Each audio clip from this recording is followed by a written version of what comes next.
Vote भेज दिया गया दोबारा, क्या कहती हैं? सिर्फ ये कहना चाहूंगी कि आपने देख लिया है जिस तरह से आज सिर्फ फैसले को टाइम लगा है। पता नहीं किन इंस्ट्रक्शंस का इंतजार था, लेकिन हमें तो ये पता है कि हम अवाम और पाकिस्तान के लिए डट के खड़े हैं, इमरान खान साहब के साथ, वजीर आजम खान के साथ, पाकिस्तानी अवाम के साथ। मैं सिर्फ इतना पाकिस्तानी अवाम को ये कहना चाहूंगी कि अदालतों को सपोर्ट करें, उन्हें हमारी सपोर्ट की जरूरत है। जजेस को हमारी सपोर्ट। एक ही केस के अंदर आपको जुडिशल कर दिया गया, बाकियों को छोड़ दिया, ये क्या है?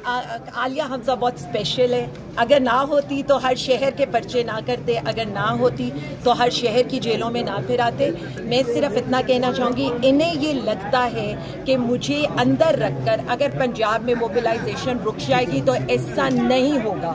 यहाँ आप 5 घंटे अदालतों में मसरूफ थे, आप जो भी व्हाट्सएप इंस्ट्रक्शंस लेने और देने में मसरूफ थे, हम अपना काम करने में मसरूफ थे और पूरे पंजाब को इंस्ट्रक्शंस दी जा चुकी हैं। मेरा 14 दिन का जुडिशियल रिमांड हुआ है तो हमने इनको अगले 3 हफ्ते की इंस्ट्रक्शंस दे दी हैं और ये सिस्टम होता है, एक इंसान नहीं होता।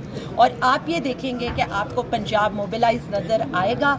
मैं सिर्फ इंशाल्लाह ताला मैं सिर्फ सबको यही कहना चाहती हूँ, हक और सच के लिए आपको खड़ा होना पड़ता है। ये कोई बड़ी कुर्बानी नहीं होती। कुर्बानी अगर कोई दे रहा है तो वह वजीर आजम इमरान खान साहब और उनका खानदान दे रहा है। मेरे जैसे बहुत से लोग